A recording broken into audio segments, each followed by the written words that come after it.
Hello friends, आज आम विषय वस्तु रही तंतुर वस्त्र। तंतुर वस्त्र आम पूर्व श्रेणी किसी पाठ अध्ययन करते सप्तम श्रेणी ज्ञान प्रति किसी पढ़ा। आम प्रथम विषय वस्तु रही प्राणी और उद्भिद तंतु। प्राणी और उद्भिद मानकर क्यों क्यों तंतु सब मिलूँ। मनीष बचाइवाई अनेक मौलिक आवश्यकता है वस्त्र। मनीष बचाइवाई जल, वायु, अग्नि इत्यादि आवश्यक दरकार पड़े और बचाइवाई वस्त्र भी गोटे मौलिक आवश्यक। तो सहीटा कौन हम मनुष्य बचाइवाई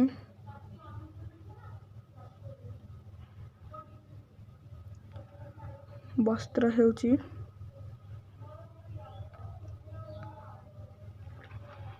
ताहार मौलिक आधार।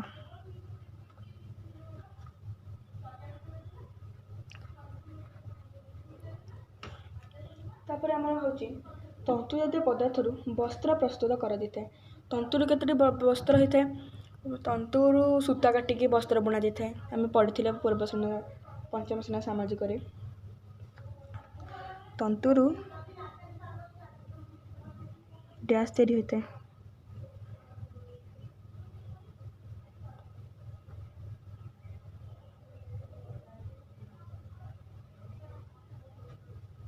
वस्त्र।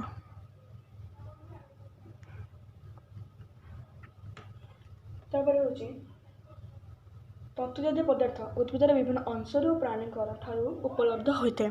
तंतु जातीय पदार्थ क्यों क्यों मिलता है ना उद्भिदर विभिन्न अंशरू। तंतु जातीय पदार्थ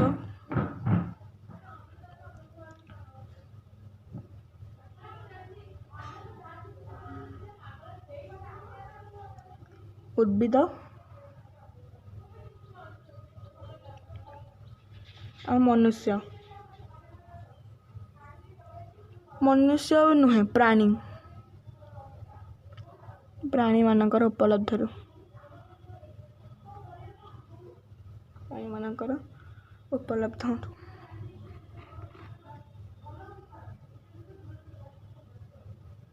मिली थे।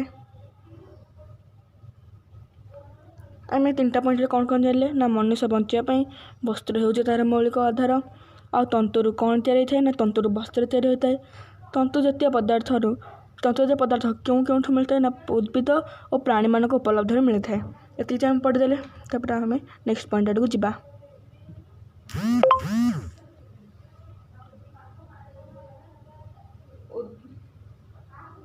आम पूर्व श्रेणी उद्भिदजात तंतु विषय पढ़ी। आम पशम और रेशम तंतु केतक प्राणी मान उपलब्ध होती आम से आज पढ़ा। मेंढा, चमरी गाई परी केतक प्राणी मान लोमरू उल बा पशम मिले। उल शीत दिने उल बुना जाइना स्वेटर होता है से उल। पशम मेंढा लोमरू पशम होता है आमको शीत दिने गरम करते सी से गोटे गोटे तंतु। तो मेंढा और चमरी गाई परी केतक प्राणी लोमरू मेंढा और चमरी गाई भली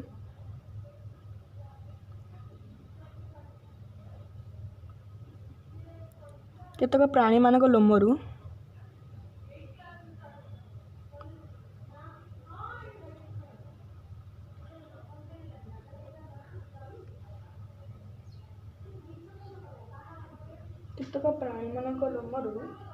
उल बा पशम मिलता है।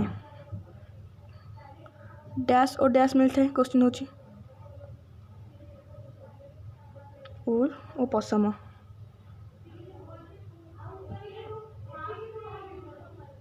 और पशम मिलते हैं सही। तापर हूँ रेशम कीटर कोषरू सिल्क बा रेशम मिले। रेशम कीटर कोषरू कौन मिले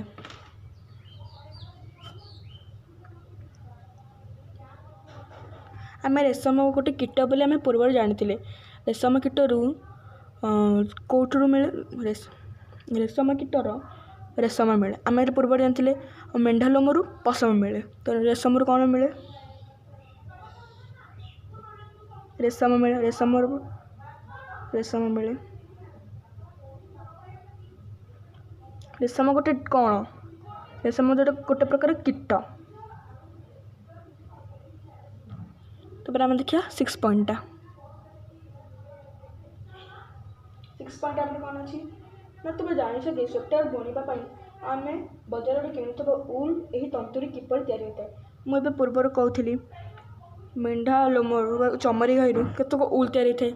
उलटा स्वेटर बुणा जाए शीत दिन कम होता है। रेशम कीटर कोषरू रेशम बाहर कर किपर सिल्क लुगा बुणा जाए आज आम पढ़ा। रेशम कोषरू मिले रेशम रेशम कोषरू मिले रेशम।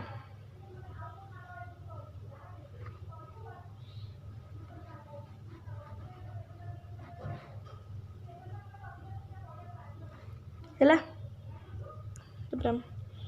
पढ़ा पशम बा उल क्या कहती। मेढ़ा छेली चमरी गाई और अन्य केतेक प्राणी मान लोमरू पशम मिले। पशम कौट कौट मिले लिखिदबा मेढ़ा छेली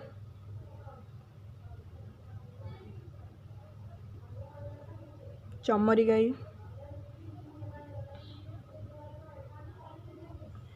मेढ़ा छेली चमरी गाई और अन्य केतोटी प्राणी।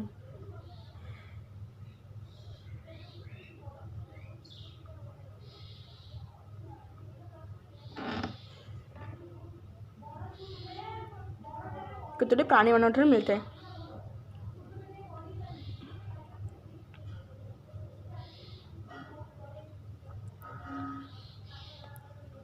सैला मेढ़ा शरीर दुई प्रकार लोम थाए गोटे हूँ मोटा लोम गोटे हूँ नरम लोम।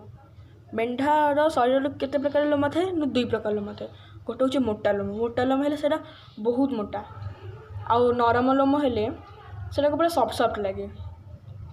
मेढ़ार केते प्रकार लोम थाए ना दुई प्रकार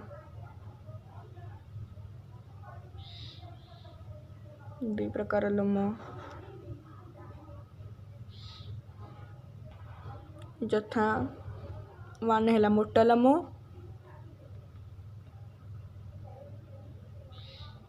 टूर हूँ नरम लोम। सैला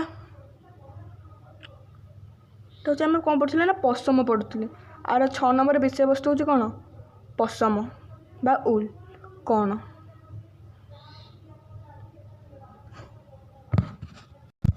आम गोटे पॉइंट जानिबा दरकार जे भारत रे मेढ़ा लोमरू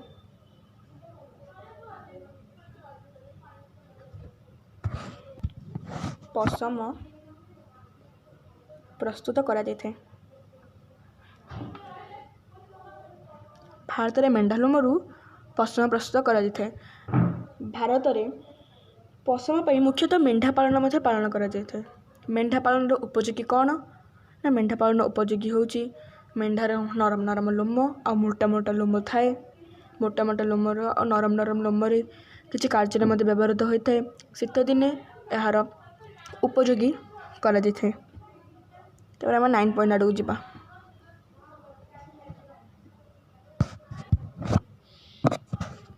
पशम को प्राणी प्रस्तुत होता है ना पशम पूर्व लगी मेढ़ा छेली चमरी गाई आउ केतोटी प्राणी अच्छा से मैंने ओटो लामा लामा आल्पाका आल्पाका मध्य लोमरू पशम प्रस्तुत करा जाए थाए। तापर हूँ केतक जातिर मेढ़ार नरम लोम थाए ये तो आम पढ़ी देते पूर्वर। तापर आम पढ़ा मनोनीत प्रजनन प्रजनन कौन मनोनीत प्रजनन कौन से फास्ट पढ़ा।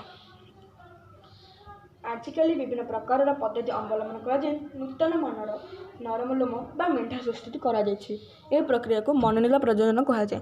आम गोटे इजी फॉर्म बुझापी कहवा जे मनुष्य निजर बुद्धि प्रयोग कर ज्ञान और कौशल मेढ़ा सृष्टि कर पशम तैयारी करथाए एटा गोटे प्रकार है। मनुष्य निज बुद्धि प्रयोग कर मेंढा सृष्टि कला और मेंढारू से पशम तैयारी कला।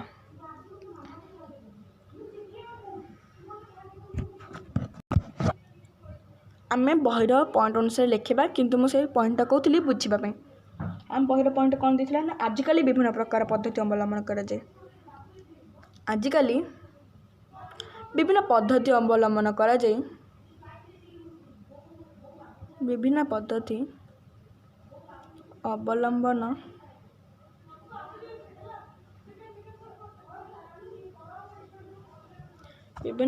अवलम्बन कराए।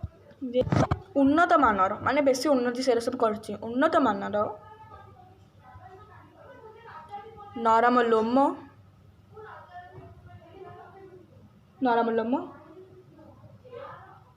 थिबा मेंढा सृष्टि करछि।